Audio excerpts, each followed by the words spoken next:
그러면 함께 여러분들과 말씀 나누도록 하겠습니다. 저는 오늘 베드로전서 요새 이제 베드로전서를 계속해서 보면서 하나님의 이야기들을 해 나가고 있습니다. 먼저 저는 오늘 하나님 제목을 잡았을 때 하나님의 백성이라고 잡았습니다. 그러면서 느꼈던 게 뭐냐면 그 백성은 정말 무엇일까? 우리가 정말 하나님의 백성이라고 하는데 백성의 그런 의미 어떤 것들은 무엇일까라는 것들을 여러분들과 한번 나누려고 합니다. 백성이란 이렇습니다. 우리 사회적으로 이렇게 보면요. 국민, 민중이라는 의미로 사용이 되고 있습니다.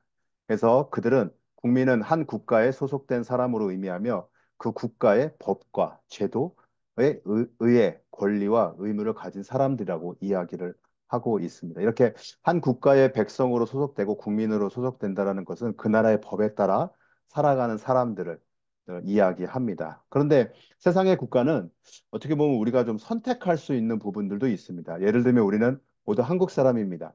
다시 말해서 대한민국이라는 국적을 갖고 이 땅에 태어나서 살아가고 있는데요. 그러나 그렇게 대한민국 국적으로 살아가고 있지만 우리가 이 대한민국이 싫어서 아니 어떠한 이유들에도 다른 나라로 가서 사는 경우도 있다라는 것입니다.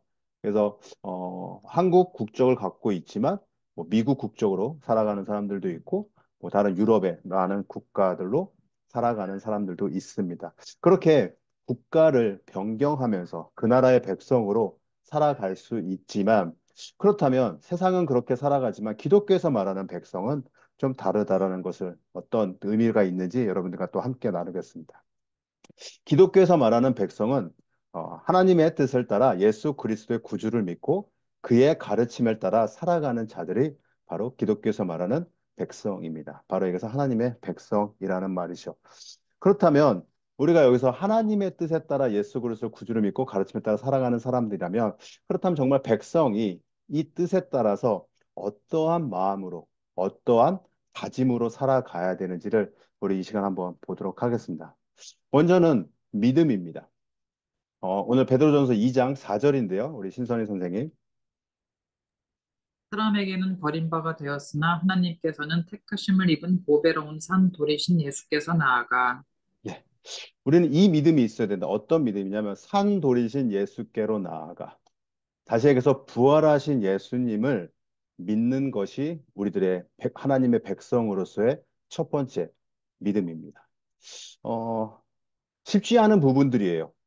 이 믿음은 세상 사람들한테 주었다 부활하신 예수님을 믿어라? 이거 쉽지 않습니다. 이게 믿음을 받아들이는 것 자체가 정말로 어렵죠. 음.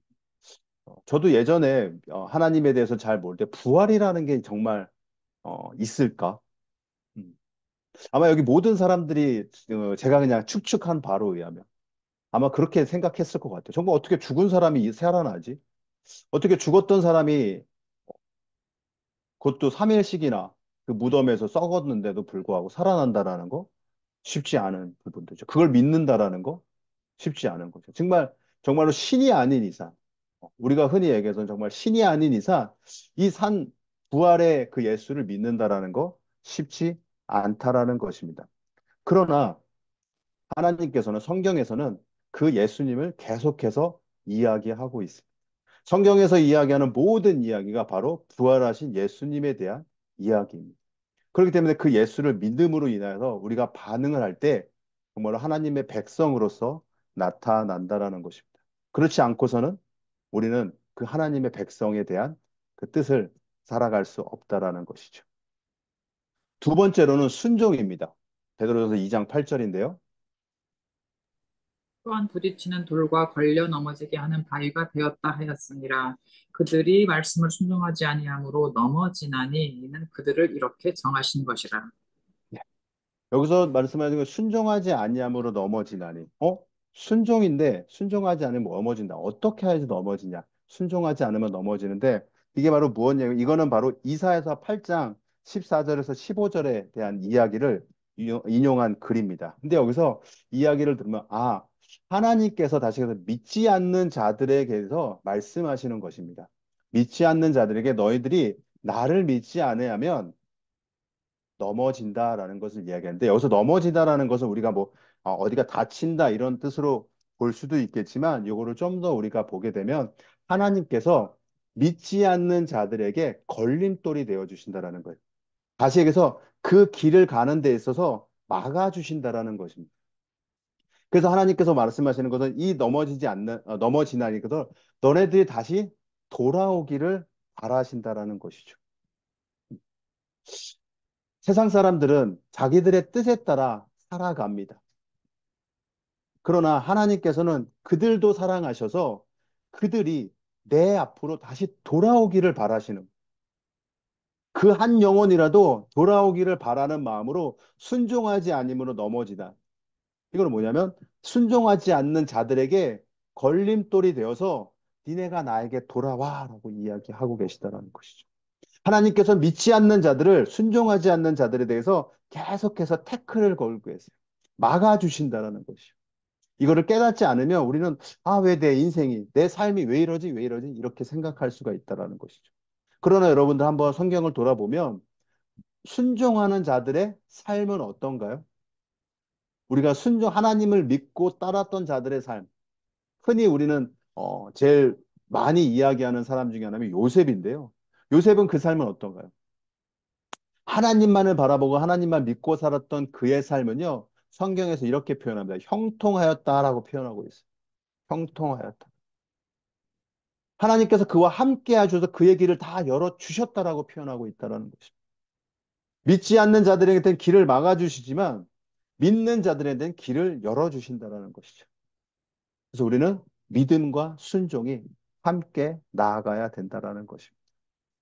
그리고 세 번째입니다. 공동체입니다. 2장 5절인데요. 너희도 산 돌같이 신령한 집으로 세워지고 예수 그리스도로 말미암아 하나님이 기쁘게 받으실 신령한 제사를 드릴 거룩한 제사장이 될지니라. 믿음으로 우리가 하나님의 말씀에 따라 순종할 때 하나님께서는 먼저 나를 신령한 교회로, 신령한 제사 드릴 수 있는 제사장으로 세워주십니다. 그리고 더 나아가 그렇게 믿는 자들이 함께 모여 예배 드리기를 원하신다는 것이죠. 함께 하나님의 말씀에 따라 살아가기를 원하신다는 것이죠. 우리가 그래서 우리 교회라는 그 명칭을 이야기할 때 믿는 자들이 함께 모이는 공동체라고 이야기를 하잖아요. 우리가 지금 유형적으로 나타나는 교회들이. 근데 그 전에 우리가 먼저 해야 되는 것은 믿음과 순종이라는 것입니다. 그렇게 순차적으로 와서 우리가 공동체가 세워져야지만이 정말로 하나님 앞에 온전한 예배를 드릴 수 있다라는 것입니다. 그리고 또 하나님의 백성으로 네 번째입니다. 선견대 2장 9절입니다.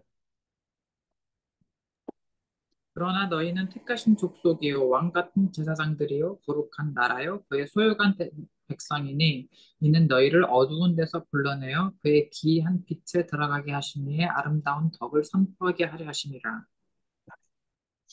아까 제가 세상의 백성들은요, 국민들은요, 자신들이 선택할 수가 있어요. 내가 한국 사람으로 있을 수도 있고요, 미국 사람으로 있을 수도 있고, 유럽에 있는 사람들, 호주에 있는 막 우리가 선택할 수 있지만, 하나님의 백성은요, 내가 선택할 수가 있는 게 아니에요. 먼저 하나님이 나를 택하여 주셨다라는 것이죠. 그래서 하나님이 나를 택하시고 나는 하나님의 자녀고 하나님의 백성이고 하나님의 아들, 딸이 될 수 있다라는 것이죠. 그렇게 세워진 자들이 여기서 말이야 아름다운 덕을 선포하게 하라. 하나님의 그 아름다운 이야기들을 선포하는 삶을 살아야 된다라고 이야기하고 있다라는 것입니다. 그것이 바로 하나님의 백성의 역할이라는 것이죠. 우리는 하나님의 백성으로서 살아간다는 것은 믿음으로 그리고 순종으로 그 순종하는 자들이 함께 모여 하나님께 예배하고 그 예배하는 자들이 더 나아가 하나님을 알지 못하는 자들을 향해서 하나님의 말씀을 선포하는 것이 바로 하나님의 백성이라는 것입니다. 그러나 하나님께서는 오늘 베드로전서에서는 이렇게 우리에게 하나님의 백성에 대한 이야기를 하고 있지만 이런 백성의 삶을 살아갈 때 주의하라는 것도 이야기를 하고 있습니다. 바로 2장 1절인데요. 그러므로 모든 악독과 모든 기만과 외식과 시기와 모든 비방하는 말을 버리고 우리가 제일 많이 갖고 있는 것들 중에 하나죠. 우리가 그냥 생활 속에서 그냥 막 나오는 어떠한 면모들이 있다는 것이죠. 정말 우리가 믿음을 갖고 순종하고 공동체적으로 선교하며 살아가고는 있지만 우리가 살다 보면 악독한 내 모습이 나오고 기만하고 외식하고 시기하고 또 남을 비방하는 일들을 하고 있다라는 것이죠. 근데 하나님께서는 오늘 우리에게 말씀하신 이거를 버리라라고 얘기하십니다. 그리고 또 하나는 사모하라는데 2장 2절입니다. 갓난 아이들 같이 순전하고 신령한 젖을 사모하라. 이는 그로 말미암아 너희로 구원에 이르도록 자라게 하려 함이라. 하나님께서는 버리라고는 하지만 그거를 버린 자리를 어떤 걸로 채우라냐면 신령한 젖을 사모하라. 다시 얘기해서 성령을 사모하라라고 이야기를 하고 있다라는 것입니다. 오직 예수 그리스도만을 사모하라라고 이야기하고 있다라는 것이죠.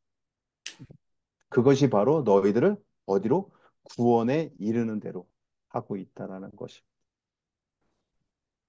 저는 여기서 좀 더 저희가 버려야 될 거, 그리고 좀 더 저희가 사모해야 될 거를 여러분들과 좀 나누고자 하는데요. 제가 원래 저저번 주에 우리 수기사 모임을 하면서 제자의 삶을 하잖아요. 근데 거기서 제가 이제 그 성령의 열매들을 이야기를 했어야 되는데 그러지 못한 점 죄송하고 오늘 그래서 저희가 버려야 되는 것들과 사모해야 되는 그 성령의 열매들을 여러분들과 잠깐 나누고자 합니다. 먼저 버려야 되는 것입니다. 갈라디아서 5장 19절에서 21절입니다. 육체의 일은 분명하니 곧 음행과 더러운 것과 호색과 우상 숭배와 주술과 원수 맺는 것과 분쟁과 시기와 분냄과 당 짓는 것과 분열함과 이단과 투기와 술 취함과 방탕함과 또 그와 같은 것들이라. 전에 너희에게 경계한 것 같이 경계하노니 이런 일을 하는 자들은 하나님의 나라의 유업으로 받지 못할 것이요. 여기서 마지막에 얘기했듯이 하나님의 나라 유업을 받지 못한다. 하나님의 백성이 될 수 없다라는 것을 이야기하고 있다는 것이죠. 아까도 제가 얘기했듯이 순종하지 못하는 자들에게 계속해서 하나님께서는 길을 막으시는 이유가 너도 나의 자녀고 너도 나의 백성인데 니네가 아직 이 버리지 못하는 것들 때문에 나의 자녀가 못 된다. 버려라 제발. 버려라. 근데 너의 힘으로 버릴 수 없으니 내가 누구? 예수 그리스도를 너희에게 또 성령님을 너에게 주니까 니네가 그들을 믿고 나에게로 돌아와라. 그리고 사모해라. 뭘 사모하냐? 갈라디아서 5장 22절에서 24절입니다. 오직 성령의 열매는 사랑과 희락과 화평과 오래 참음과 자비와 양선과 충성과 온유와 절제니 이 같은 것을 금지할 법이 없느니라. 그리스도 예수의 사람들은 육체와 함께 그 정욕과 탐심을 십자가에 못 박았느니라. 우리가 갖고 있는 정욕과 탐심은 예수 그리스도가 우리를 죄를 위해서 못 박으신 그 십자가에 함께 박아야 된다는 것입니다. 우리의 죄를 그곳에 받고 우리가 사모해야 되는 것은 성령의 열매 9가지입니다. 제가 이 성령의 열매를 전체를 다 할 수 없지만 간단하게 하나하나씩 여러분들과 나누고자 합니다. 처음에 사랑입니다. 사랑하는 자들아 우리가 서로 사랑하자. 사랑은 하나님께 속한 것이니 사랑하는 자마다 하나님으로부터 나서 하나님을 알고 사랑하지 아니하는 자는 하나님을 알지 못하나니 이는 하나님은 사랑이시니라. 하나님의 사랑이 우리에게 이렇게 나타난 바 되었으니 하나님이 자기의 독생자를 세상에 보내심은 그로 말미암아 우리를 살리려 하심이라. 사랑은 여기 있으니 우리가 하나님을 사랑한 것이 아니요 하나님이 우리를 사랑하사 우리 죄를 속하기 위하여 화목제물로 그 아들을 보내셨습니다. 사랑. 우리가 말하는 이 사랑은 세상에서 말하는 사랑과는 다르죠. 그냥 남녀 간의 어떠한 사랑, 부모 간의 어떠한 사랑이 아니라 정말로 하나님께서 나를 사랑하셔서 나 때문에 독생자 아들을 이곳에 보내주셔서 그로 그를 통해 나의 죄를 대신 짊어지시게 하시고 그리고 거기서 끝나는 것이 아니라 나 때문에 다시 부활하셔서 나를 아들 삼아 주시고 나를 백성 삼아 주셨다는 그 사랑. 이 사랑이 누구냐? 바로 하나님이라는 것이죠. 그 하나님을 알아야 된다는 그 하나님의 사랑은 그 하나님을 알아야지 우리가 그 성령의 열매의 첫 번째로 시작이 되고 그 나머지 8개가 자연스럽게 나타날 수 있다. 하나님을 알지 못하면요. 그 나머지 뒤에 8개는요. 그냥 세상에서 얘기하는 것과 동일하게 나타날 수가 있다는 것이.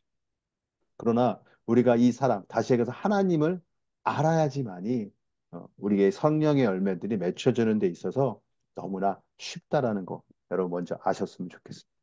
두 번째입니다. 기쁨입니다.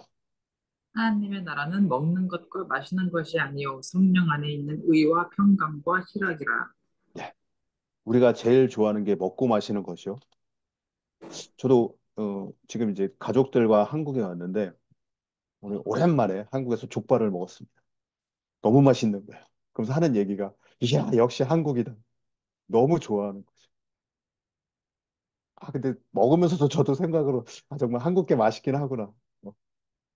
근데 제가 이렇게 또 설교를 하다 보니까 아, 먹고 마시는 게 중요한 게 아닌데 성령 안에 있는 것이 더 중요한데 그게 더 기쁨인데 우리는 너무나 눈에 보이는 것들에 현혹되어서 성령을 배제시킬 때가 많다라는 것이죠. 그러나 우리가 좀 더 집중한다면 하나님 앞에 집중한다면 먹고 마시고 즐겁게 살아가는 이 시대의 삶이 아니라 성령님과 함께하는 어떠한 삶들, 여러분들 안의 삶들이 더 기쁨이 되기를 바라겠습니다. 이제 세 번째입니다. 화평입니다. 평안을 너희에게 끼치노니 곧 나의 평안을 너희에게 주노라. 내가 너희에게 주는 것은 세상이 주는 것과 같지 아니하니라. 너희는 마음에 근심하지도 말고 두려워하지도 말라. 여러분, 이 평안, 여러분 다 평안하시죠? 자, 이게 쉽지 않은 대답이에요. 쉽지 않은 대답. 그냥 평안하십니까? 아, 참 어려운 것 같아요. 왜냐하면 삶을 살아가는 데서 필요한 게 많거든요. 이걸 채워야지 내가 살아가는 데서 부족함 없이 살아가는데 없으면 되게 불안하고 불편하고 두렵기도 하고 걱정이 많고. 근데 하나님을 아는 순간 또 하나님과 성령과 기쁨을 사는 순간 우리는 세상의 그 모든 것보다도 평안하다라는 것이죠. 여러분 제가 아까 요셉에 대한 이야기를 잠깐 했어요. 여러분 요셉을 한번 보세요. 노예 생활 10년, 감옥 생활 3년, 그 13년이라는 시간이 평안했겠습니까? 얼마나 고통이었겠어요. 노예 생활하는 게 얼마나 고통스럽겠어요. 감옥에서 3년. 뭐 여기 계신 분들은 뭐 감옥이라는 공간을 가보지는 않으셨겠지만 제가 이번에 감옥이라는 데를 방문을 했어요. 필리핀의 그 바세코 안에 있는 교도소를 잠깐 방문했는데 한 평 그 한 제가 봤을 때는 한 10평 안에 한 40명이 50명이 이렇게 한꺼번에 때려 있더라고요. 아. 그래서 저희가 이제 예배 드리고 이렇게 하는 모습 속에 그들이 이제 앉아서 이렇게 쭈그리고 앉아서 이렇게 듣는 모습 속에 보면서 야, 너무 힘들겠구나. 어렵겠구나. 근데 요셉도 그 기간을 보낸 거예요. 3년이라는 시간. 근데 그가 두려운 마음도 있었겠죠. 그러나 하나님께서 그와 함께 하심으로 그에게는 형통하다라는 하나님의 성경의 표현이 있다는 거죠. 그러니까 하나님과 함께하는 것이 바로 평안이다. 세상에 주는 어떠한 상황을 바라보는 것이 아니라 나는 지금 이 상황보다도 하나님과 함께하고 있다라는 그 마음이 있다면 우리는 항상 평안한 삶을 살아갈 수 있다라는 것입니다. 네 번째입니다. 올해 청입니다. 그의 영광의 힘을 따라 모든 능력으로 능하게 하시며 기쁨으로 모든 견딤과 오래 참음에 이르게 하시고 하나님을 알고 그의 기쁨과 평안이 있으니까 내가 살고 있는 이 삶도 참을 수가 있다라는 것이. 요셉이 그 3년을 참을 수 있었던 건 하나님과 함께 했기 때문에. 하나님이 그와 함께 해주셨기 때문에 그가 그 시간들을 참을 수가 있다라는. 이스라엘 백성들이 광야에서 40년을 있었던 거는 하나님이 그들과 함께 해주셨기 때문에 그들이 있을 수 있었다라는 것이죠. 그들이 그 시간을 견딜 수 있었다. 한번 우리가 생각해 보면 아마 우리 이제 권사님들, 집사님들 생각해 매일 짐을 싸서 어디로 옮겨야 된다? 너무 힘들죠. 지금 이제 이용우 장로님께서 이사를 준비하고 계신데 그거를 매일 한다고 생각해 보세요. 얼마나 그게 고통이겠어요. 이 짐을 다시 쌌다가 풀었다가 쌌다가 풀었다. 그리고 아까 음식도 뭐 매일 뭐 잘 해먹는 게 그 광야에 무슨 음식이 있겠어. 근데 하나님이 함께 해주시니까 만나도 주시고 메추리알 주시면서 그들을 보호해 주시니까 그들이 참을 수 있다라는 것이죠. 다음입니다. 자비입니다. 또 내 이웃을 사랑하고 내 원수를 미워하라 하였다는 것을 너희가 들었으나 나는 너희에게 이르노니 너희 원수를 사랑하며 너희를 박해하는 자를 위하여 기도하라. 이같이 한즉 하늘에 계신 너희 아버지의 아들이 되리니 이는 하나님이 그 해를 악인과 선인에게 비추시며 비를 의로운 자와 불의한 자에게 내려주심이라. 너희가 너희를 사랑하는 자를 사랑하면 무슨 상이 있으리요? 세리도 이같이 아니하느냐? 또 너희가 너희 형제에게만 문화하면 남보다 더하는 것이 무엇이냐? 이방인들도 이같이 아니하느냐? 그러므로 하늘에 계신 너희 아버지의 온전하신 것 같이 너희도 온전하라. 그렇게 참음이 뭐 어떻게 아까도 제가 그 예를 들었을 때 뭐 이렇게 먹는 거 육체적인 거만 있지만 이렇게 누군가에게 고통을 받고 고난이 있고 누구에게 핍박을 받을 수 있는 또 참음도 있다라는 것이죠. 근데 하나님께서는 그들을 향해서 어떻게 하라?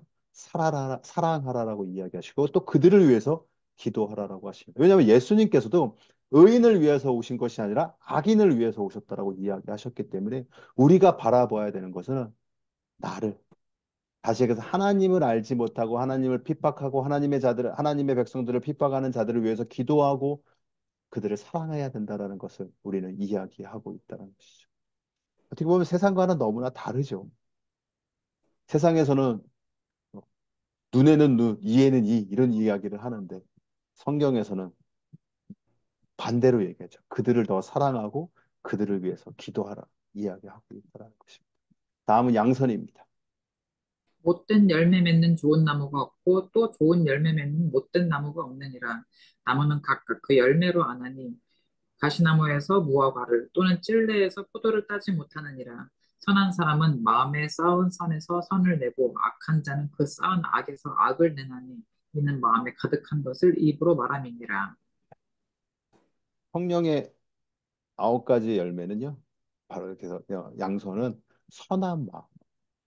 그러니까 우리 안에 성령이 있음을 지금 표현하고 있는 것이죠. 우리 안에 성령이 없으면 악밖에 나올 수가 없어요.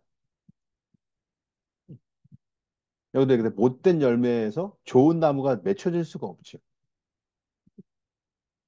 우리 모두가 고백하는 거 아니에요? 우리는 하나님을 알지 못할 때는 다 악한 자들이었잖아요. 어떻게 하면 남의 것을, 남에게 피해를 나를 유익하기 위한 그런 일들을 하려고 노력했지. 그들을 사랑하고 그들을 위해서 기도하고 이런 마음을 가졌던 게 없었던 것이죠. 앞에서도 봤듯이 원수를 사랑하고 원수를 위해서 기도하는 그 마음을 갖는다는 게 뭐예요? 선한 마음. 다시 그래서 내 안에 성령님이 계셔야지만이 그 일들을 해나갈 수 있다라는 것을 또 한번 보여주고 있습니다. 다음은 충성입니다. 그 주인이 이르되 잘하였도다. 착하고 충성된 종아, 내가 적은 일에 충성하였음에 내가 많은 것을 내게 맡기리니 내 주인의 즐거움에 참여할지어다 하고 네. 그런 자들에게 하나님께서는요, 명령을 주세요.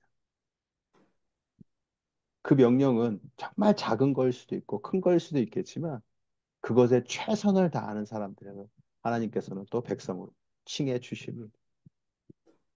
우리는 사람은요, 뭔가 나타내는 일에 더 열심히 하려고 그래요. 뭔가 이렇게 상을 받아야 되고, 앞에 나가서 어떠한 나의 명예, 나의 이름이 높여지는 것을 더 좋아라 하죠. 그럼 뭐 이제 그렇게 하나님께서 또 쓰시는 사람들도 있는가 하면 또 그렇지 않게 또 정말 작은 이름도 없이 빛도 없이 살아가는 자들도 있다라는 것이죠. 근데 그것이 우리가 살다 보면 흔히 지금 현대에서 세상에서 얘기하는 현타가 올 때까지도 살아가고 있겠지만 하나님께서는 그런 자들을 더 찾으신다라는 것이죠. 정말 작은 남이 봤을 때 그거 안 해도 되는데 그런 거조차도 할 수 있는 그것이 바로 성령의 우리 안에 성령이 일하는 일들이라는 것도 보여줍니다. 이제 온유입니다. 오직 너 하나님의 사람아 이것들을 피하고 의와 경건과 믿음과 사랑과 인내와 온유를 따르며 믿음의 선한 싸움을 싸우라 영생을 취하라 이를 위하여 내가 부르심을 받았고 많은 증인 앞에서 선한 증인을 하였도다. 네. 앞에서 이야기했던 버려야 되는 것들을 놓고 우리는 그것들을 위해서 싸워야 된다는 것이죠. 내 힘으로 싸우지 말고 성령님으로 싸워. 그리고 성령을 증언하는 삶을 살아가야 된다는 것이죠. 아까도 얘기했어요. 하나님께서 우리를 택하여 주셨기 때문에 택함 받은 자는 우리가 해야 되는 것은 뭐냐면 나를 택하신 자의 말을 전하는 삶을 살아야 된다는 것이. 근데 그 전하는 삶을 살아가는 데 있어서 세상과 계속 싸워 나가야 돼. 세상은 우리를 왜냐하면 무너뜨리려고 하고 내가 무너져야 돼. 세상 사탄은 계속 공격하는. 너 나쁜 놈이었잖아. 너 그렇게 살아가던 놈 아니잖아. 계속. 그런데도 불구하고 우리는 내 힘으로 싸울 수 없으니 성령님이 나를 싸워달라고 우리는 계속 성령님한테 붙잡고 기도하고 우리는 그 능력을 본 묵도한 사람으로서 하나님의 능력을 증언하는 삶을 살아가야 된다는 것입니다. 마지막 절제입니다. 노하기를 더디하는 자는 용사보다 낫고 자기의 마음을 다스리는 자는 성을 빼앗는 자보다 나으니라. 네. 우리의 모든 것들은 나의 것은 내려놓고 내 마음은 낮춰져요. 내 마음은 사라져요. 오직 누구? 성령님만이 나타내야 된다. 그래서 그가 활동할 수 있게끔, 그가 나의 삶에서 나타날 수 있게 그런 자가 더 낫다라고 이야기합니다. 아무리 좋은 성을 갖고 있을지라도, 아무리 좋은 물질을 갖고 있을지라도, 아무리 좋은 건강을 갖고 지혜를 갖고 있을지라도 내 마음을 다스리지 못하고 성령님보다 앞서 말하는, 앞서 행하는 자들은 아니라고 이야기하고 있다라는 것입니다. 그래서 오늘 하나님의 백성에 대한 결론입니다.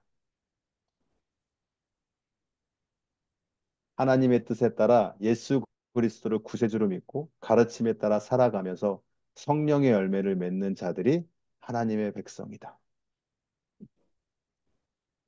선택을 받은 하나님께서 우리를 택하여 주셔서 내가 하나님의 백성으로 살아가는데 내 힘으로 살아가는 것이 아니라 오직 예수 그리스도를 믿고 그를 구세주로 따르며 그가 가리키는 그 모든 말씀을 순종하여 내 안에서 내가 나타나는 것이 아니라 성령님이 나타나는 성령의 열매들이 맺혀져서 이웃들에게 아직도 복음을 알지 못하는 자들이 하나님을 아는 그렇게 살아가는 자가 바로 하나님의 백성의 삶입니다. 그래서 오늘 저와 여러분들이 정말로 하나님의 백성이 되어서 정말로 하나님을 믿고 의지하고 그의 말씀에 순종하여 하나의 아름다운 공동체로 이루어지고 또 그 공동체가 하나님의 선교를 할 수 있는 저와 여러분들의 삶이 되기를 바라겠습니다. 우리 이 시간 말씀 생각하면서 정말로 그렇습니다, 하나님. 정말 하나님을 나의 구주로 믿고 내가 따르며 함께하는 자들과 하나님의 일들을 선포하는 삶을 살아가겠다고 이 시간 말씀 생각하시면서 함께 기도하겠습니다. 함께 기도합니다.